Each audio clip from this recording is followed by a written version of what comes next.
Everyone, स्वागत है आप सभी का फिर से एक बार। टॉपर्स के साथ बातचीत शुरू है और आज हमारे साथ है वेदांत। भंडारा डिस्ट्रिक्ट से आए हैं और मुंबई में इनका इंजीनियरिंग फर्स्ट ईयर सीएस में एडमिशन हुआ है। और इतने दूर से चल के आए तो इन्होंने इच्छा जाहिर की हमारे हेल्पलाइन पर कि हम आपसे मिलना चाहते हैं। तो बिल्कुल हमने इनको इन्वाइट किया और अभी ये वापस भंडारा जाने वाले हैं। तो आपका बहुत बहुत स्वागत है वेदांत। और साथ में वेदांत की मम्मी, आपको बहुत बहुत नमस्कार। तो वेदांत, कैसा लग रहा है यहाँ पर आकर? बहुत अच्छा। और दिनेश सर से मिलना यानी बहुत बड़ी बात है और बहुत किस्मत लगती है। बहुत ब्लेस्ड हूँ मैं कि आज दिनेश सर के सामने हूँ। बहुत प्राउड मोमेंट है। हर एक स्टूडेंट के लिए ये प्राउड मोमेंट होता है कि अपने टीचर से मिलना, वो भी पूरे महाराष्ट्र के बेस्ट टीचर, तो दिनेश सर।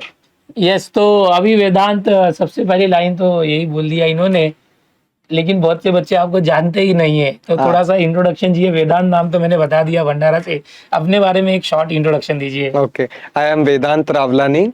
मैं भंडारा से हूँ। डिस्ट्रिक्ट भंडारा है, तुमसर से हूँ। और मेरे को 12th में 85.17 है और CET में 89.95 है परसेंटाइल। और CET में मैथ्स में 94 है और बोर्ड में मैथमेटिक्स में 91 मार्क्स। ओके, बहुत बहुत बधाई हो। Thank you. इनको CET मैथ्स में 94 परसेंटाइल है। ओवरऑल PCM CET में 89 परसेंटाइल है, पॉइंट में है। और बोर्ड में मैथ्स में 91 मार्क्स है। यस, मैथ्स में। तो स्कोर तो बहुत अच्छा है, लेकिन मुंबई के जिस कॉलेज में एडमिशन हुआ है, स्वामी विवेकानंद कॉलेज, चेंबूर, मुंबई, वहाँ का CS फर्स्ट ईयर का कट ऑफ बहुत ज्यादा है, 98 के ऊपर है। यस।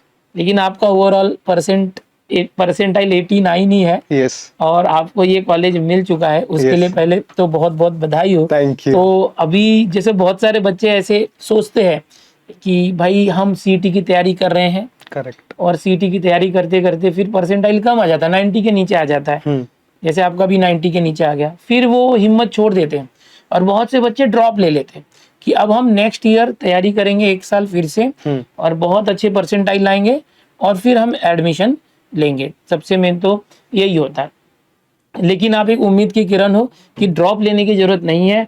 हम अगर सही गाइडेंस मिले तो बेस्ट तरीके से बेस्ट कॉलेज में एडमिशन पा सकते हैं और उसमें भी स्कॉलरशिप का फायदा भी ले सकते हैं हम उसमें, जैसे आपने लिया है। और बेस्ट कॉलेज और कम परसेंटाइल हुआ तो भी हमारा काम होगा और एक साल बचेगा, ड्रॉप लेना नहीं पड़ेगा। तो ये एक, इनसे हम आज सीखेंगे, बातचीत करेंगे। उसके पहले हम थोड़ा जानना चाहेंगे कि आपका जो स्टडी शेड्यूल 11-12 साइंस था आपका, कैसे था? आपको 12th बोर्ड के लिए आप किस तरह से पढ़ाई करते थे? CET के लिए आपने कब चालू किया? इस पर थोड़ा सा हमारे बच्चों को बताइए। ओके, मैं 12th में मेरी कोचिंग थी CET फुल दिनेश सर के पास से, और 12th के भी बहुत सारे वीडियोस लेक्चर में दिनेश सर के पास से देखता था। कौन से बैच में थे आप हमारे? मैं यूट्यूब से पढ़ता था 12th बोर्ड। यस। और CET के लिए मैं टॉपर्स एडवांस लिया था दिनेश सर की, और उसमें क्रैश कोर्स मुझे फ्री मिला, फॉर्मूला बुक मिली, एंड मैंने ब्रह्मास्त्र की प्रैक्टिस किया था CET के लिए क्वेश्चन। और स्टार्टिंग में मैं उतना सीरियस नहीं था, लेकिन एंडिंग में जब पेपर पास में वगैरह आए और दिवाली से मैं अच्छी पढ़ाई स्टार्ट कर दिया बोर्ड की, और CET के वक्त भी वैसे ही मेहनत किया। और CS के पेपर के दिन मैं रात जगा था। और क्यों रात जगे थे? क्योंकि CS का ऐसा था, मैं पहले मैथ्स वगैरह सब कर लिया। और सबने बोले CS टाइम पे हो जाता है। एक 2 दिन पहले हो जाएगा। 2 दिन पहले हो जाएगा। और फिर मुझे लगा कि होगा कि नहीं, तो फिर मैंने किया और फिर हो गया था पूरा। तो मेरे को CS में भी अच्छे मार्क्स थे। कितने मार्क्स है? 200 में से 171 marks. Very good, very good. उससे CS वगैरह जो बाइफोकल होता है उससे परसेंटेज बढ़ जाते हैं। करेक्ट। और तब दिनेश सर के यूट्यूब चैनल पे राहुल सर आए थे, कोड का डोज। यस, उनका चैनल है, CS पढ़ाते थे। यस। और तब फिर ऐसे करके मैं इतने परसेंट। तो आप CET क्यों करना था? CET इसलिए क्योंकि JEE के लेवल में इजी है CET, और जब ऐसे सर मिल जाए तो फिर तो और आसान हो जाती है, क्योंकि मिथिलेश सर, दिनेश सर इतनी मेहनत करती, उनकी टीम, तो ये बहुत बड़ी बात है पूरे महाराष्ट्र के लिए। और कोई ऐसा CET पढ़ाता नहीं इस लेवल का। सो सर बहुत अच्छे से पढ़ाते और फ्री में भी पढ़ाते, कोर्स लेते जिसको कोर्स लेना है, तो दोनों अफोर्डेबल है सभी के लिए, सभी स्टूडेंट के लिए। तो यस। चलो बहुत अच्छी बात है। लेकिन हमारे लेक्चर जो होते थे टॉपर्स एडवांस बैच के आप हैं, तो उसका क्या एक्सपीरियंस है आपका कि सीईटी की तैयारी कैसे हो रही थी और आपने उसको कैसे फॉलो किया और उसमें क्या क्या चीज़ें आपने प्रैक्टिस करी जिससे आपको इतने परसेंटाइल लाने में फ़ायदा हुआ? मैं लास्ट में लाइव लेक्चर किया, पहले पहले रिकॉर्डेड करता था मैं। और दिनेश सर का कमिटमेंट यानी बहुत है। हमको पहले एक ही लेक्चर होता था, फिर बाद में लेक्चर बढ़ने लगे और इतने लेक्चर होते थे कि हम अटेंड नहीं कर पाते थे। तो वही दिनेश सर ने बहुत हेल्प किए और पूरी टीम ने बहुत अच्छे से हेल्प की। कुछ भी डाउट आते थे तो हमको डाउट सॉल्विंग का नंबर मिला था, उससे हम डाउट पूछ सकते थे हमारे और हमको रिप्लाई मिल जाता था। तो यस, बहुत अच्छा। फिर जो सीटी है उसमें कितना आपने उम्मीद लगाया था? 95, 98 ऐसा, या जितना सोचा था उतना आया? नहीं, मैं अबव 90 सोचा था, 95 तक के सोचा था मैं कि मिल जाएंगे करके। परसेंटाइल? Yes, percentile. लेकिन कम आ गया। लेकिन overall? कम आ गया। क्यों कम आ गया? क्या कहाँ रह गया, मतलब कहाँ, कौन से सब्जेक्ट में या किस चीज में आपका मार्क्स चला गया? मुझे ऐसा लगता है कि फिजिक्स में थोड़ी ज्यादा मेहनत करनी थी, क्योंकि फिजिक्स में ही मुझे सबसे कम है। तो वहां थोड़ा रह गया, और ज्यादा हार्डवर्क अगर मैं कर लेता तो आ जाते वो भी। तो अभी ये जो बच्चे हैं ये भी चाहते हैं कि यार हमारा परसेंटाइल 98, 99 परसेंटाइल के ऊपर है। यस। तो आपने इतनी तैयारी की, आप उनको क्या सजेस्ट करना चाहोगी? कौन सी ऐसी गलतियां जो वो ना करें? पढ़ाई कब से चालू करें और किस तरह से करें? जो आप नहीं कर पाए वो कैसे करें? पहले से डेडिकेटेड रहना है, हार्डवर्क बहुत इंपॉर्टेंट है। और स्टडी जो है सीईटी की भी और बोर्ड की भी एक साथ हो सकती है, तो वो एक साथ ही करना चाहिए मेरे हिसाब से। और as per my point of view, अगर आप पहले से स्टडी करोगे तो आपको बाद में रिवीजन के लिए टाइम मिल जाता है। आप सर के लेक्चर्स देख सकते हैं और सर का बहुत अफोर्डेबल प्राइस में आपको बैच मिल जाएगा, तो वो लेना ही है। क्योंकि क्या होता है, फिजिकल जो भी आपके ट्यूशन वगैरह है उनमें कभी कभी वो ट्रस्ट तोड़ देते हैं, बहुत फीस रहता है उनका। लेकिन दिनेश सर इतने अफोर्डेबल प्राइस में जब पढ़ा रहे हैं और तो इसका बेनिफिट जरूर लेना चाहिए। और सर का पूरा कमिटमेंट रहता है, तो 100% अगर सर के पास है तो अच्छा ही रिजल्ट आएगा। चलो बहुत अच्छी बात है। अभी मेन मुद्दा जो आज ये बच्चे आपको देखने आए एडमिशन्स के लिए, यस। कि सीईटी की तो ये लोग कर लेंगे, पढ़ाई कर रहे हैं बहुत जोर शोर से, जो नहीं भी कर रहे हैं आगे करेंगे। Yes. जब जगेंगे तब करेंगे। अभी जो एडमिशन का सिनेरियो, आप भंडारा से मुंबई आए हो तो कब आ गए? सुबह आ गए या दोपहर में या कल आए थे? मैं सुबह ही आ गया था 7 AM को। आज की तारीख जो है 28 अगस्त है। 28। ये रिकॉर्ड हो रहा है 28 अगस्त को। आप सुबह 7 बजे भंडारा से कब निकले थे आप? मैं कल निकला था 3:19। अच्छा, 3, 3:15 बजे के लगभग की ट्रेन थी। यस। ओके, भंडारा डिस्ट्रिक्ट नागपुर के पास ही है, वहां से ट्रेन निकली थी। कल दोपहर में बैठे थे और सुबह आ गए। यस। फिर क्या किया आपने आज? फिर वही थोड़ा नाश्ता वगैरह, और फिर हम कॉलेज के लिए आ गए। फिर 10 AM को हम कॉलेज पहुंच गए थे और फिर एडमिशन प्रोसेस चालू हुआ, तो वो वही लंबा चला थोड़ा। और फीस वगैरह भर दी? हाँ, फीस वगैरह, और मेरे को ईबीसी स्कॉलरशिप मिली। सर ने गाइड किए थे, अमित सर ने, कि ईबीसी के लिए ये डॉक्यूमेंट लगते हैं। और कॉलेज भी अमित सर के वजह से, दिनेश सर की टीम की वजह से मिला है मुझे, क्योंकि माइनॉरिटी के बारे में मुझे कुछ भी नहीं पता था। सो दिनेश सर अगर नहीं होते तो आज कॉलेज नहीं होता जो मुझे मिला है। तो मैं उसके लिए बहुत ग्रेटफुल हूँ। थैंक यू सर, वो कॉलेज के लिए। फिर कॉलेज का एडमिशन होने के बाद आप यहाँ पर आए हो? यस, मेरे को दिनेश सर से मिलना था, क्योंकि इतने अच्छे टीचर, इतना सब पढ़ाया, उनको थैंक यू देना था। कि मैं जैसा पढ़ रहा हूँ वैसे लाखों बच्चे हैं महाराष्ट्र में जो पढ़ रहे दिनेश सर से। तो सबका एक ये रहता है, मोमेंट रहता है कि दिनेश सर से मिलना है करके, तो वो आज पूरा हुआ। और अब यहाँ से आप वापस गाँव जाएंगे? यस। फिर कॉलेज का एडमिशन हो गया, पढ़ना नहीं है क्या? है, पढ़ना है ना अभी। तो फिर वापस जा रहे हो गाँव? नहीं, अभी आएंगे, डबल आएंगे। कब से चालू हो रहा है कॉलेज? 18 सितंबर बोला गया है, तो 18 सितंबर से शुरू हो जाएगा। मैं पहले आ जाऊंगा 18 के। 18 सितंबर के पहले आप यस, गणपति फेस्टिवल जो है वो मना के सेलिब्रेट करके फिर आ जाओगे। यस। और फिर दम के पढ़ाई करोगे। तो यहाँ पर बता दें कि हमारे साथ जो वेदांत है, इनका 89 परसेंटाइल आया है और इनको ऐसे उम्मीद नहीं थी कि कोई बढ़िया कॉलेज हमें मिलेगा। और ये हमारे टॉपर्स एडवांस बैच में थे। फिर इन्होंने हमारी जो टीम की काउंसलिंग है उसे एनरोल किया कि चलो देखते हैं कि हमें कुछ अच्छा मिले।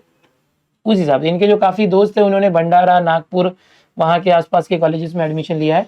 बट इनका एडमिशन मुंबई के स्वामी विवेकानंद कॉलेज में हो चुका है। अब ऐसे में जब इन्होंने काउंसलिंग ज्वाइन की तो क्या मतलब उस समय का क्या एक्सपीरियंस है?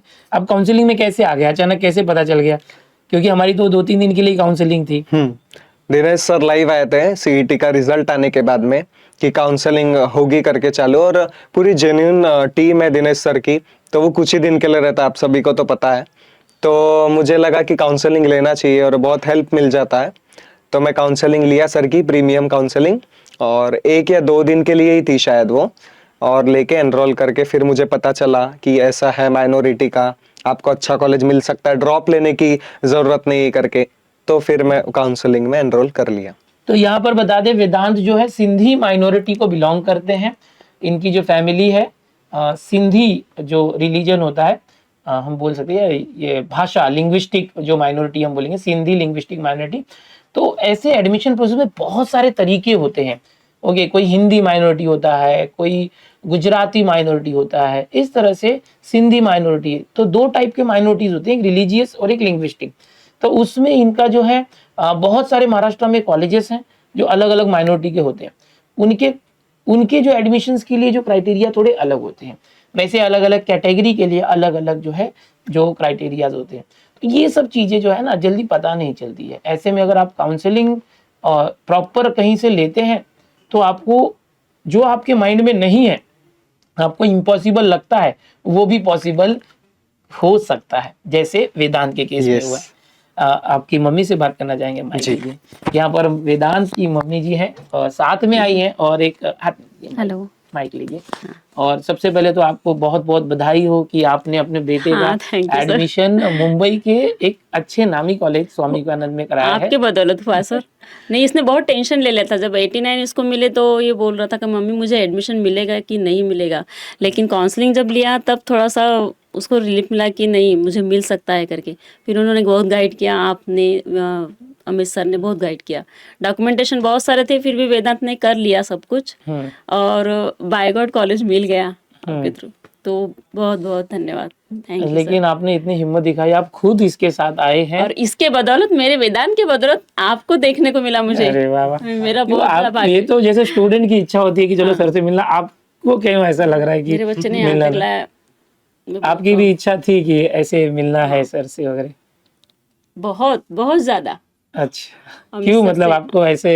अरे आपने यहाँ तक के लाया मेरे बच्चे को, यहाँ का कॉलेज ही किया। तो आप देखते थे लेक्चर वगैरह? हाँ, जो होता था भाई जब अटेंड करता था ना, मुझे दिखाता था, देखो मम्मी ये दिनेश सर है, हमको मतलब ऑनलाइन पढ़ाते हैं। अच्छा, आपको अमित सर को दिखा था, मिथिलेश सर को भी देखा मैंने। अच्छा, मिथिलेश सर भी अभी स्टूडियो में मिले, फिलहाल वो लेक्चर ले रहे हैं। तो यहाँ पर और क्या एक्सपीरियंस है आपका? जैसे आपका काउंसलिंग में हेल्प चाहिए होती थी वेदांत, तो कैसा मतलब प्रोसेस था काउंसलिंग में? आप कॉल करते थे, मैसेज करते थे, तो रिप्लाई या किस तरह का सब होता था? मैं काउंसलिंग ज्वाइन किया प्रीमियम, तो हाँ रिप्लाई मुझे मिल जाता था। जब छोटे डाउट रहे तो रिप्लाई व्हाट्सएप पे मैसेज कर लो, और एक मतलब आपके लिए एक अलग सा नंबर रहता है प्रो काउंसलिंग के लिए अलग और प्रीमियम के लिए अलग। तो अमित सर गाइड किए मुझे, और कुछ अगर बड़ा डाउट रहा तो अमित सर को कॉल कर लो, तो वो अगर कुछ प्रॉब्लम की वजह से वो कॉल उठा नहीं पाए तो वो रिटर्न खुद ही करते थे, और इस तरह से सॉल्व हो जाते थे डाउट। और आपके डॉक्यूमेंटेशन में कैसे क्या इन्होंने मदद की पूरे? हाँ, डॉक्यूमेंटेशन में भी अमित सर की बहुत हेल्प रही है। जो जो डॉक्यूमेंट लग रहे थे एडमिशन के लिए वो मुझे अमित सर ने बताया और पूरी टीम ने बताई, तो मैं उस तरह से फिर डॉक्यूमेंटेशन के लिए पूरे काम में लग गया, और पहले से ही रेडी थे हमारे डॉक्यूमेंट, तो बहुत हेल्प हुआ वो। तो अभी आपका एडमिशन हो गया है first year engineering computer science में। तो अभी आगे की क्या प्लानिंग से, किस तरह से पढ़ाई करोगे, क्या मेहनत करोगे, उसके बारे में थोड़ा सा बताइए, आपके फ्यूचर प्लान्स। अभी जो 12th में मैं गलती किया कि कुछ थोड़ा सा हार्डवर्क रह गया, क्योंकि मेरा सपना था कि अबव 90 जाए। 10th में भी था, 11th में भी था। हाँ, 12th में मैं कॉलेज में टॉप आया, लेकिन सपना था कि 90 तो मिलना है करके। तो कॉलेज में इससे भी ज़्यादा मेहनत करूँगा और आगे बढ़ना है बहुत, और अच्छी प्लेसमेंट चाहिए, सब कुछ अच्छा रहना है। बहुत बहुत अच्छा। आप 10th में भी 90 के ऊपर थे, 11th में भी, और 12th में टॉपर हो अपने कॉलेज के? 10th 11th में नहीं आया मुझे 90, 10th में 87 थे मेरे को। अच्छा, लेकिन 11th और 12th दोनों में मैं कॉलेज का टॉपर था। वाह, कांग्रेचुलेशन फॉर दैट। चलो बहुत बढ़िया। देखो कॉलेज के टॉपर हमारे सामने बैठे हैं। आप भी अपने आप से डेडिकेशन और कमिटमेंट करो कि यस मैं भी अपने कॉलेज का टॉपर बनूंगा। वेदांत, आप पूरे 12th मैथ्स पढ़ रहे थे, तो डिफरेंशिएशन, इंटीग्रेशन क्या अभी तक याद है या भूल गए सब? वो तो फेमस टॉपिक है, मैथ्स उसके बिना अधूरा है। और हाँ, वो तो याद है, याद है। अब वो सब इंजीनियरिंग में काम आएगा, वही सारी चीजें हैं इंजीनियरिंग में। हाँ, दिनेश सर है तो प्रॉब्लम ही नहीं है। दिनेश सर है, इंजीनियरिंग के कोर्स भी है मैथ्स के दिनेश सर के, तो वही मैं तो वही एनरोल करूंगा। तो चलो बहुत अच्छा। अभी ये भी बताइए मुझे कि आप भंडारा से हैं, तो जैसे हर जिले के अंदर ना बहुत सारे बच्चे हमसे पढ़ते हैं ऑनलाइन, आपके जिले में क्या माहौल है? आपके दोस्त वगैरह क्या कोचिंग वगैरह जाते हैं या यूट्यूब भी रिफर करते हैं? कोचिंग जाते हैं, लेकिन बहुत सारे फ्रेंड्स को समझता नहीं, तो दिनेश सर के पास आ ही जाते हैं वो लोग। तो वो भी दिनेश सर के यूट्यूब लेक्चर से अटेंड करते हैं वो। मतलब वहाँ भी सबको पता है यूट्यूब चैनल के बारे में हमारे? यस, वहाँ भी बहुत पता है। बहुत अच्छा, बहुत अच्छा लगा वेदांत आप आए। और आपने ये जो टाइम था अपना एडमिशन का, एडमिशन होने के बाद आपको वापस जाना है, अभी आपकी ट्रेन है, फिर भी आपने मिलने की इच्छा दिखाई और हमारे अमित सर ने तुरंत जो है हमारी मीटिंग अरेंज करा दी। इसके लिए अमित सर का भी बहुत बहुत धन्यवाद। Thank you Amit sir. हाँ, आपके वजह से दिनेश सर से मिलना हो गया। और मुझे भी आपसे और आपकी मम्मी जी से मिला, और इतनी कठिनाइयों के बाद भी आपकी मम्मी ने आपको इतना पढ़ाया लिखाया और आपने भी मेहनत की, और आज आपका एडमिशन कराने खुद वो आई हैं, और इतने मतलब कठोर मन से वो आपको आने वाले 4 साल के लिए अपने से दूर कर रही हैं घर से। उसके लिए पीछे आपकी मम्मी की बहुत मेहनत है। आपकी मम्मी को बहुत बहुत धन्यवाद आपके लिए, और बहुत बहुत बधाइयाँ। बस आपको एक मैं चाहूँगा कि आप जो है अपनी फैमिली के लिए जितना, अभी आपको एक और बात बता दें कि सिर्फ मम्मी है, पिताजी अभी नहीं है, तो आपसे बस यही उम्मीद है कि आप अपनी जो छोटी बहन है और मम्मी का ख्याल रखेंगे, किसी गलत संगत में नहीं पड़ेंगे आने वाले 4 सालों में, क्योंकि जो इंजीनियरिंग की फील्ड होती है उसमें बहुत से बच्चे गलत रास्ते पर चले जाते हैं दोस्ती या संगत की वजह से। आप मेहनत करिएगा डेडिकेशन के साथ, और जल्दी से जल्दी कमाना चालू करिएगा ताकि अपनी फैमिली को एक ऊंचाई पर ले जाएं। क्या कहोगे इस बारे में? यस सर, डेफिनेटली मैं मेहनत करूंगा, हार्ड वर्क करूंगा, क्योंकि मेरी बहन भी, वो भी प्राउड होगी ये इंटरव्यू देखने के बाद। उसकी भी इच्छा है दिनेश सर से मिलने की। सो यस, 10th में वो? हाँ, अभी वो 10th में, दिव्या नाम है उसका। हाँ, तो उसको बोलिए मेरा लेक्चर देखने 10th में भी अवेलेबल है। हाँ, ओके। ठीक है, तो बहुत बहुत धन्यवाद, बहुत बहुत धन्यवाद, आप आए, मिलने का मौका मिला।